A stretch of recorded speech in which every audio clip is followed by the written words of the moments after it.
U jednom selu živjela je djevojčica koja je voljela nositi crvenu kapicu. Zbog toga ju je mama nazvala Crvenkapica. Crvenkapice, odnesi ovaj mobitel baki s većim ekranom. Ništa mi se ne javlja. Izgleda da joj se vid pogoršao. U redu, mama, idem. I nemoj po putu s nikim razgovarati.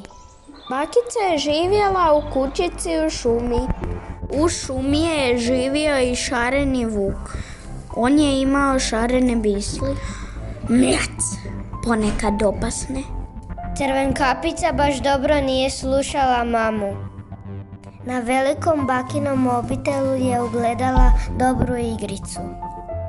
I tako ju je odjednom ugledao vuk. Dobar dan. Dobar dan.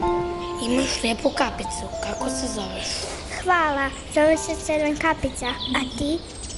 Pa ja sam Šarendlaki. Kamo ideš sa takvim velikim lijepim mobitelom? Idem bakici, ona živi na kraju šume. Nosim joj ovaj mobitel.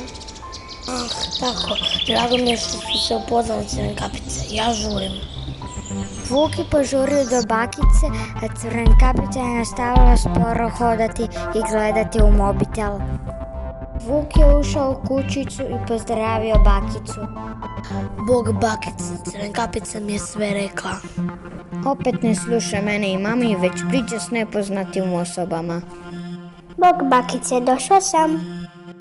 A što radi Šarendlaki kod tebe? I još sjedi na mojoj fotelji. Crvenkapice, sve sam saznala od mojeg prijatelja Šarendlakog. Sve si mu rekla. Gdje živim, što mi nosiš? Pa ja sam pogriješila. Priznajem, igrala sam se na tvom mobitelu. Zaboravila sam da ne smijem reći gdje ti živiš. Srećom da mi je Šarendlaki prijatelj.